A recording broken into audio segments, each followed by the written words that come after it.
this video I'm going to be dealing with the wiring, connecting the Garmin GPS system to the bike's battery.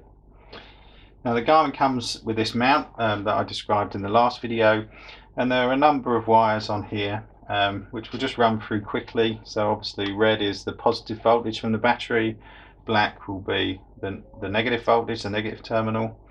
But there are also these three. Now these three are to connect accessories which use serial data communication.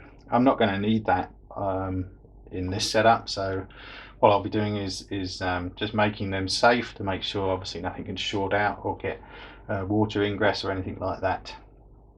The unit also comes with an audio connector, which again I don't need because I can connect to the GPS from my helmet using Bluetooth.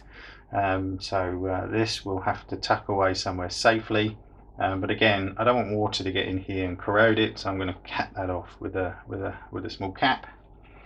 And then we've got to obviously route this all in. The Garmin, this whole system it's got this little box here which I assume inside is voltage regulators and things to provide the voltage to power the unit and charge the battery, maybe some electronics to do with this serial connection. Now once this is installed, it's going to stay connected to the bike's battery all the time, and so I want to know what current that will draw when the GPS isn't connected to the mount. It's really important if you're storing the bike for a long time that you've got your head around how quickly your battery might discharge. Now in the specification, Garmin claim that is less than half a milliamp, which is fine. Long-term storage, you might want to disconnect it, and so I will put a connector in so that I can disconnect it. But I generally leave bikes on charge, especially in cold weather when I'm not using them, so that should be fine.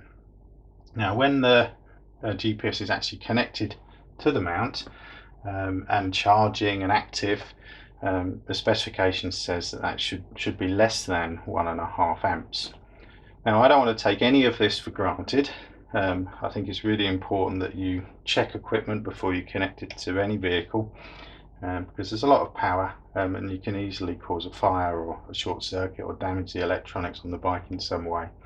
So I'm just going to check those specs to see what I've actually got here and make sure everything is working as it should be. Now to do that, you could use a 12-volt battery and an ammeter. I've got a power supply here which will serve instead of a battery, and so what I'm going to do is connect these power cables red to red, so positive and negative, and then we'll measure the current that the unit draws with no device connected, and then we'll repeat that with the device connected just to be just to see whether it's within the specification or not. Okay, so I'm going to set this power supply to the sort of normal terminal voltage of a fully charged battery. Around about 12.4 volts is fine. And then I'm going to measure it with this ammeter. I'm only expecting half a milliamp, so I'm going to use the low amperage setting, which is fused at 250 milliamps, so that should be fine. So let's just turn on the meter. I'm going to set that to 2 milliamps full scale. Just double check all my connections, make sure I'm not going to put the wrong polarity on there, and then let's just switch this on and see what we get.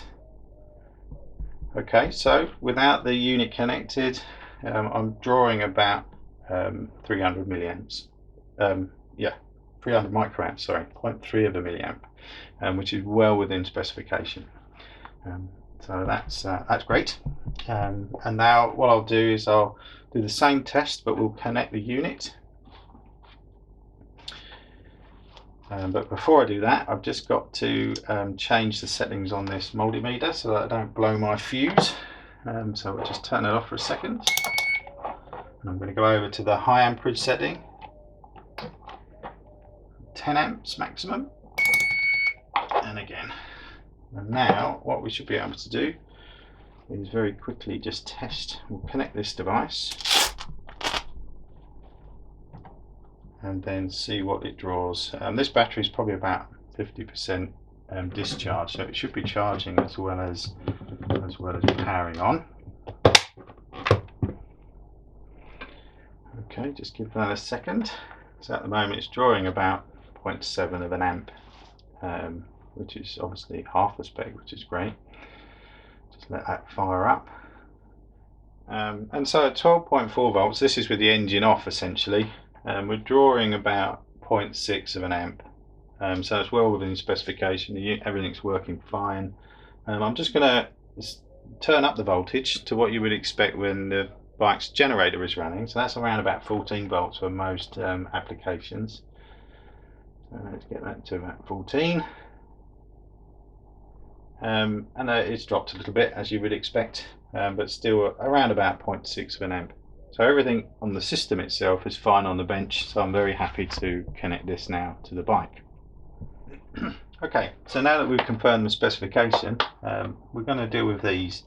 Now they're all tinned, basically soldered on the end, so they're bare wires, and obviously that can short out and cause problems. So what I'm going to do is cut those bare ends off, but I'm also going to stagger them just slightly, so that there's no chance that they can connect to each other. So let's just cut these off with some side cutters, and then make sure we get our stagger about right. That's the green one, the blue one a little bit shorter, and then the yellow one a little bit shorter again.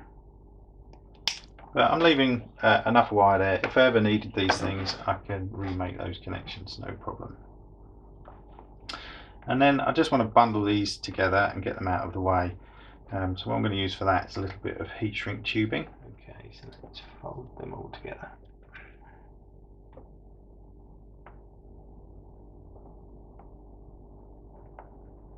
Like so, and then try and feed it, if I can, into here.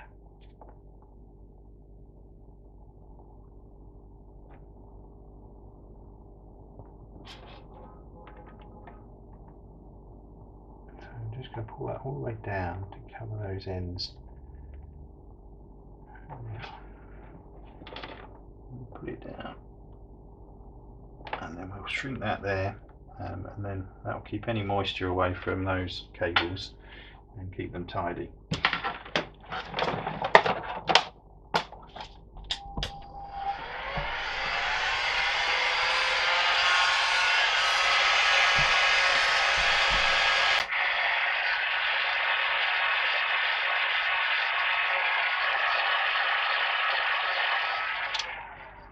Okay, next thing to look at is this audio connector.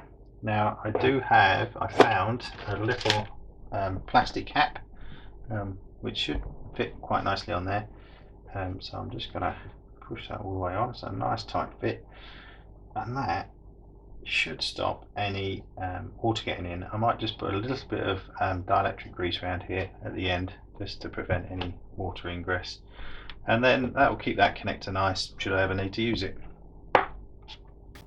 Okay, now that we've got our wiring sort of how we want it, I've got to go across to the motorcycle and remove the tank. Now I've not done that job before, so you'll be joining me to do it for the very first time. I don't know if the so it's a fuel pump right underneath the tank. I'll show you close-ups of that if I can get in there. And I don't know if when I take the fuel pipe off, if all the fuel is going to run out or not. I assume not, but I'm going to be on the safe side, I'm going to drain the tank. So that's the next job. With the seat removed and the side panel, you can see that, like a lot of bikes actually, the Enfield's really tightly packaged. It's very difficult actually to get to the battery. You can just see it in here. That's a problem in some ways because I can't get on the other bike I just put crop clips on to charge it, but on this one I'm going to need a bit of a harness with a connector on to be able to charge it when it's in storage. But you can see pretty tightly packed in here. We've got some relays here and a fuse box. This is the big air box, and so what I'm going to do before I do anything else is, because I'm going to be breaking some electrical connections, I'm going to disconnect the negative terminal of the battery for now, and then we'll drain the fuel out.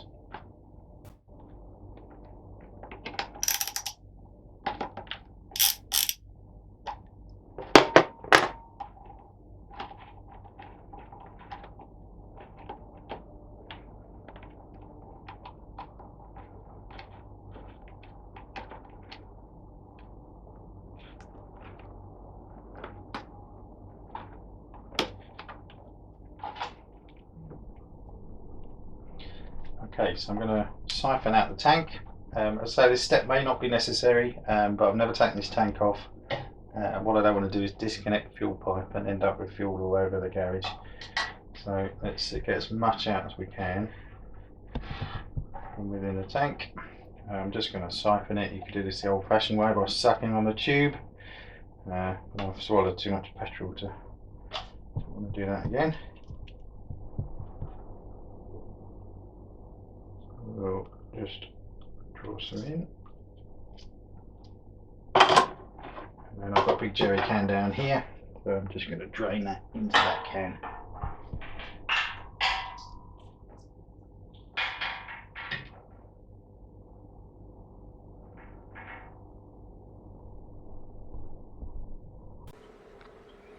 So to remove the tank, I've got to remove the fuel pipe, which is this connector here. This is also the fuel pump, and it has a power to it here. So this connector's got to come out. And on the other side, I'll try and show you, is the fuel sender. So that blue connector is the fuel gauge sender, I believe, and I think that's it, but I'll have to go slow. And so I've got to remove all those. Don't know how I'm going to get to that one, but I'll probably lift the back of the tank when the bolts are out, and then hopefully the whole thing comes off. I'm glad I drained it, because there was a whole tank of fuel, and I wouldn't want that on the floor of the garage. So the tank's just held on with two 10mm bolts.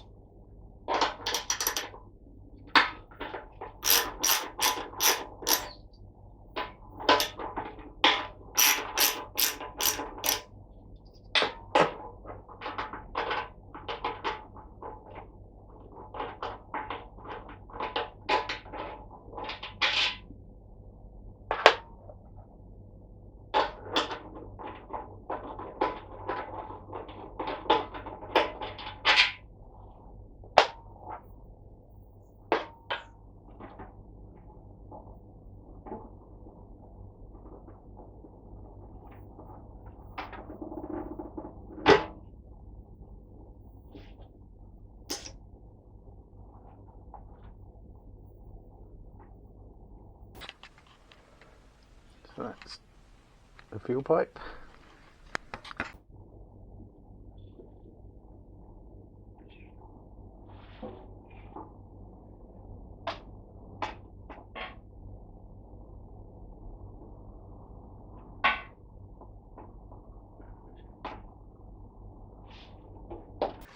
And here, if we lift the tank a little bit, it's easier to get to. That's the fuel gauge sender. Disconnected. Now there are probably, these are probably tank vents, which will probably also need to be disconnected. But I'll try and lift it a little bit and see what else is left. Inside there are two vent tubes, which also need to come off. A little bit fiddly.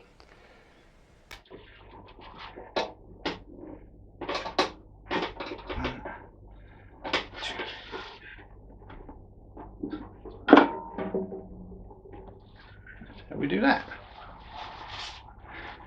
Okay, with the Garmin mount on the handlebars, on the crossbar that we've got there, I'm just beginning to route that cable through. So we're going to secure it here with a bit of strain relief, and then run it down with the other wires along the spine of the frame here. I'm going to try and mount that Garmin block underneath the tank, in between those brake lines, and then route that cable through this side of the frame where there's a little bit more room, and then underneath these seat mounts, and then we'll put the connectors and things in this little bit of space that we have here. I think that will work.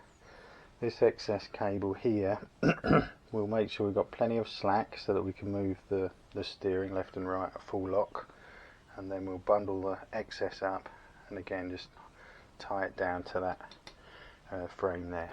So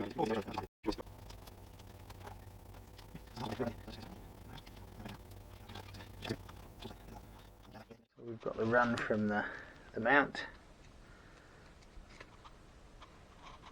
around the steering, under yoke, behind this brake line, and then down that frame,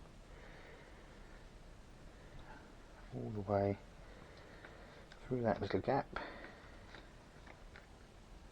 under these brackets, and then we'll end up here where we'll put our connector. So that's the install. What I'll do now, I think, will be to put the tank back on and make sure that nothing is rubbing. So that's all for this video.